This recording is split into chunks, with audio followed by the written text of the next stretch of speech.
եմ պարոն Հայրապետյան, բայց գուցե մի քիչ բան էր, ինձ համար բարդ է։ Հիմա մենք ում ինչի համար ինչքան աջակցություն ենք տալիս։ Ասենք տեխնոլոգիական ընկերությունը, այսօր աշխատում է տեխնոլոգիական ընկերությունը, ինչ պետք է անի, որ աջակցություն ստանա կամ ասենք մենք հիմա ուղղակի այս ստատիկ վիճակով իրան աջակցություն ենք տալիս, թե իր մոտ ինչ-որ բան պետք է փոխվի, որ աջակցությունը ստանա։ Բոլոր այն տեխնոլոգիական ընկերությունները, որոնք մեր կողմից արդեն իսկ ընդունված տնտեսական գործունեության դասակարգիչներով համապատասխանում են։ Այդ պարզ է։ Այդ ընկերությունները ստուգել են, ասում ենք ընկերությունը մեր աջակցության շահառու ընկերությունը, էսա ինչ որ բանաձև ենք դրել եւ այդ ընկերությունը պետք է այդ բանաձևին համապատասխանի։ Եթե համապատասխանեց, արդեն դա բազային տվյալի մասին է, չէ՞ խոսքը։ Այո, 31 դասակարգիչների, տնտեսական գործունեության դասակարգիչների մասին։ Իսկ դա նրա մասին է, որ պետք է մենք համոզվենք, որ ինքը տեխնոլոգիական ոլորտի ընկերություն է։ Վստահաբար։ Շատ լավ։ Հիմա Ավելին, մենք շատ կոնկրետացրել ենք, ասել ենք, որ եթե կա ընկերություն, որը իր զեկույցում նշվում է, որ օրինակ ընկերության 30%-ն է տեխնոլոգիական, չի կարող օգտվել այս աջակցության ծրագրերից։ Չափանիշը հստակ է, պետք է որոշակի իր շրջանառությունը, գործունեությունը որոշակի տոկոսով, դուք ասացիք 90%-ով համապատասխանի այդ չափանիշին։ Շատ լավ, համապատասխանում է։ Հենց համապատասխանես տալիս ենք աջակցությունը։ Ոչ, որոշակի այլ պահանջներ կան, դիցուք եթե 100,000 դրամից ավելի հարկային պարտավորություններ ունի ընկերությունը, պիտի մարի այդ պարտավորությունները, այս կարգերով այդ ամբողջը սահմանված է։ Հարկային պարտավորություն չունի, տալիս ենք այդ աջակցությունը։ Եթե ընկերությունը դիմում է օրինակ աշխատանքային միգրանտի ուղղությամբ 60%-ի չափով, եկամտահարկի 60%-ի չափով աջակցություն ստանալու ցանկացած աշխատակցի համար։ Հիմա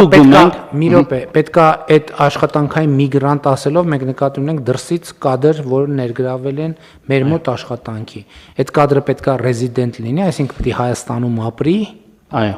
Հայաստանի Հանրապետության քաղաքացի չպիտի լինի։ Հասկանալի է, բայց պիտի ապրի Հայաստանում։ Հիմա մենք ասում ենք այդ ռեզիդենտ աշխատողի եկամտային հարկի 60%-ը մենք վերադարձնում ենք, ճիշտ է։ 60%-ի չափով աջակցություն ենք ցուցաբերում, այո։ Վերջը 60%-ի չափով աջակցություն ենք ցուցաբերում։ Ընկերությանը։ Հիմա այդ աշխատանքային միգրանտը այս որոշման պահին պետք է աշխատելիս լինի, թե հաջորդիվ պետք է ինքը հրավիրի, թե էական չի։ Այս պահից սկսած ով էլ աշխատում է, այսինքն նկատի ունեմ, այս պահից սկսած վճարումներն ենք մենք, այս պահից սկսած իրողություններն ենք հաշվի առնում, ճիշտ է։ Հունվարի 1-ից սկսած, բայց տարածվում է նաև այն աշխատանքային միգրանտների վրա, որոնք 2022 թվականի մարտի 1-ից տեղափոխվել են Հայաստան ու ներգրավված են այս ոլորտում։ Սա արվել է նաև այն պատճառով, որ 2022 թվականի մարտի 1-ից սկսած մեծ հոսք ենք ունեցել հենց տեխնոլոգիական ոլորտի ընկերություններ միգրանտների եւ տարբեր ծրագրերով մենք փորձել ենք այդ ներուժը պահել Հայաստանում։ Շատ լավ, այդ պարզ է։ Հիմա այս պահի դրությամբ ձեր ասած կատեգորիայի մարդկանց եկամտային հարկի 60%-ի չափով մենք աջակցություն ենք ցուցաբերում։ Հիմա իսկ այն մարդկանց համար, ովքեր 10 օրից կարող է ընդունվեն աշխատանքի, մի ամսից ընդունվեն աշխատանքի, 2 ամսից ընդունվեն, իրենց դեպքում էլ է այդ աջակցության ծրագիրը կողմ։ Այո, արդեն հուլիսի 21-ից օգոստոսի 20-ն ընկած ժամանակահատվածում երկրորդ եռամսյակի համար ընկերությունները կարող են դիմել բնականաբար։ Այսինքն ամեն եռամսյակ հետահայաց նայում եմ ով էլ է իրանց համար փաստացին վճարում։ Որովհետև այստեղից սկսած 10 օր անց բնականաբար երկրորդ եռամսյակի մեջ է ընկնում այդ նոր աշխատակիցը։ Այսինքն ամեն եռամսյակ հետահայաց նայում ենք, հաշվարկում ենք։ Շատ լավ։ Ավելին ասեմ, պարոն վարչապետ։ Մի րոպե, մենք մի հոգու մասին խոսեցինք։ Հիմա թվի սահմանափակում ունենք ամեն ընկերություն։ Ոչ։ Այսինքն եթե 1000 աշխատող լինի, 1000 աշխատողի եկամտային հարկի չափով վերադարձնում։ Ուրախ կլինենք։ Աջակցում ենք։ Ավելին ասեմ, այդ ընկերությունը նաև կկարողանա նոր աշխատակցի մասով եւս 60%-ի չափով եկամտահարկի չափով վերադարձ ստանալ։ Որ նոր աշխատակցի։ 10 օր անց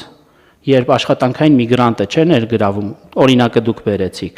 այս պարագայում կկարողանա եւ այդ ուղղությամբ դիմել պետական աջակցություն ստանալու համար, որովհետեւ կարողացել է դրսից բարձր որակավորում ունեցող աշխատակիցներ գրավել, ինչպես նաև ստեղծել են նոր աշխատատեղ։ Բայց դա քիչ առաջ մեր քննարկած դեպքից ինչով է տարբերվում ձեր ասածը։ Չի տարբերվում, բան վարչապետ, նկատի ունեմ ընկերությունը երկու ուղղությամբ կարող է դիմել 60% ստանալու համար։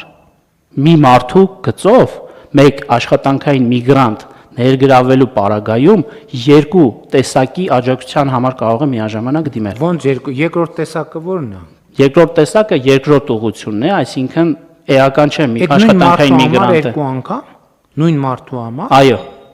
Նույն մարդու համար մի հատ եկամտային հարկի 60%-ի չափով, մի հատ էլ ինչի չափով։ Որովհետև ստեղծել է նոր ինչի չափով։ Եկամտարկի 60%-ի չափով, բայց եղավ եկամտարկի 120%-ը ոնց։ Այո, բայց մենք այլ կարգավորում ենք դրել օրենքով սահմանված, որ բոլոր տեսակի արտոնություններից օգտվելու պարագայում ընդհանուր վճարվող եկամտարկի 50%-ից ավելին այսպես թե այնպես մենք չենք վճարելու ընկերությանը։ Մի րոպե, ես լավ չհասկացա։ Հիմա կա մի հոգի աշխատանքային միգրանտ, մի հոգի աշխատանքային միգրանտ կա, եկել է Երամսյակը, ես դիմում եմ, ասում եմ, այս աշխատանքային միգրանտի եկամտային հարկը ես վճարել եմ 100 դրամի չափով, խնդրում եմ ոնց հայտարարել եք 60 դրամը ինձ հետ տվեք։ Մենք այդ 60 դրամը հետ ենք տալիս, ճիշտ է։ Բայց երկրորդ մենք 120 դրամ ենք տալու, եթե հունվարի 1-ից սկսած նոր աշխատանքային միգրանտ են ներգրավում տեխնոլոգիական ընկերությունները, որովհետև սա եկամտահարկը ընդհանրապես հաշվարկի միջոց է։ Չեմ ասելու, բայց ուզում եմ հասկանամ հիմա հունվարի 1-ից ընդունված աշխատողի համար աշխատողի չէ, միգրանտի, սա շատ կարևոր է։ Հա, հասկանալի է, միգրանտն ենք քննարկում։ Մենք հիմա ինչ աջակցություն ենք տալիս։ Երկու տեսակի աջակցություն ենք տալիս։ Առաջինը եկամտային հարկի 60%-ի չափով։ Երկրորդը ինչ է։ Նորից եկամտահարկի 60%-ի չափով։ Պետական աջակցություն ենք ցուցաբերում։ Բայց ոչ ավել, քան եկամտարկի 50%-ը։ Ընդհանուր ընկերության կողմից, եթե բոլոր տեսակի աջակցություններից օգտվեն, մի հոգու մասին ենք խոսում, ուզում եմ հասկանամ, մի հոգու մասին։ Եթե մենք խոսում ենք առանձին դեպքի մասին, մի հոգու մասին։ Այո, եւ որպես աշխատանքային միգրանտ, որ ընկերությանը հրախուսում։ Մի րոպե, էլի կներեք։ Աշխատանքային միգրանտը եկել է եւ հունվարից աշխատում ամիս 1 միլիոն դրամ աշխատավարձ ստանում։ Իրաց դեպքում էլ է 20% եկամտային հարկը։ 20% 600,000 եկամտային հարկ է վճարել 3 ամսվա ընթացքում։ Մենք հիմա եկամտային մի րոպե 600,000 դրամը 360,000 դրամը այս աջակցության առաջին մասով վերադարձնում ենք դիմելու դեպքում։ Շարունակություն չեմ կարող հասկանալ։ Երկու հատ ենք վճարում։ Երկու հատ ենք վճարում, երկու հատ ինչ ենք վճարում։ Եկամտահարկի 60%-ի չափով գումար։ Այսինքն, եթե 600,000 եկամտային հարկ է վճարել, 720,000 դրամ իրան վերադարձնում ենք։ Ընկերությանը վերադարձնում ենք 720,000, եթե հունվարի 1-ից է։ Եթե մինչև հունվարի 1-ն էր միգրանտ, բնականաբար միայն միգրանտի գծով է ստանալու, այսինքն չի համարվելու նոր աշխատող։ Իսկ եթե ապրիլի 1-ից երկուսը։ Բայց հունվարի 1-ից 26 թվականի արդեն ընկերությունը ստանալու է որպես նոր աշխատակից 60%-ի չափով, իսկ միգրանտը ուղիղ հենց աշխատակիցն է ստանալու 60%-ի չափով աջակցությունը։ Մի հատ էլ կներեք։ 2026 թվականի հունվարի 1-ից արդեն այս կարգավորումը վերափոխվում է։ Ընկերությունները այլևս միգրանտների ներգրավման համար աջակցություն չեն ստանալու, այլ ուղիղ աշխատակիցներն են ստանալու։ Այս 720,000 դրամը կիսվում է մի մասը ուրեմն ընկերությանը, որովհետև նա նոր աշխատակից է ներգրավել, նոր աշխատատեղ է ստեղծել։ Այս 720,000-ը ինչքան է։ Կեսը։ Այո։ Մյուս կեսը ուղիղ աշխատակցին է գնալու, միգրանտին է գնալու։ Որպես պետական աջակցություն կառավարության կողմից։ Այո։ Շատ լավ, այս մեկը հասկացանք, էլի Եվ մասնագիտական վերապատրաստման համար մենք նախարարի հրամանով այս կառավարության որոշումից հետո լիցենզավորված վերապատրաստման ծառայություններ մատուցող լիցենզավորված ընկերությունների ցանկ ենք հրապարակելու եւ այն ընկերությունները, որոնք այդ ընկերությունների միջոցով իրենց աշխատակիցներին վերապատրաստման դասընթացների միջոցով ներդրում կկատարեն, մենք 50%-ի չափով եկամտահարկի աջակցություն ենք ցուցաբերելու ընկերություններին։ ում եկամտահարկի։ Տվյալ աշխատակցի մասով վճարվող եկամտահարկի 50%-ի չափով 3 ամիսների համար վճարելու ենք պետական աջակցություն ենք տալու ընկերությանը։ Այսինքն այդ գումարում այս 720,000-ին, Որը 120,000։ 720,000, հիմա միգրանտը հունվարի 1-ից եկել է աշխատել, Այո։ եւ 3 ամիս աշխատել է։ Հիմա մենք այդ միգրանտի համար 720,000 դրամ, 720,000 դրամ Այս տարի վճարում ենք, այո, ընկերությանը։ Ընկերությանը։ Եվ եթե նաև միգրանտին Մի րոպե կներեք, հիմա եթե ինքը եկել է հունվարից մինչև ապրիլի 1 աշխատել է,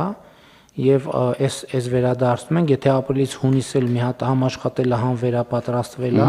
այս 720,000-ն ենք վճարում, մի հատ էլ 50%, արդեն պլյուս եկամտահարկի 150,000 դրամ։ Այո, բայց հստակ սահմանված ցանկ կա, չգիտեմ, Microsoft-ում կամ Cisco-ում տարբեր միջազգային հարթակներում, որ տվյալ լիցենզավորված ընկերությունները պետք է սերտիֆիկատ տան։ Չէ, պարզ է, դա արդեն դրա դիմաց, ասենք ինքը ներկայացնում է պետությանը եւ Վերջ մենք էս երկու այո, տողնա թե էլի բան կա։ չէ, սրանք են։ Լավ։ Հերիք չէր բան վարչապետ։ Լավ բրծան։ Որ էլ բան չենք տալիս։ Շատ լավ։ Կան հարցեր, համեցեք։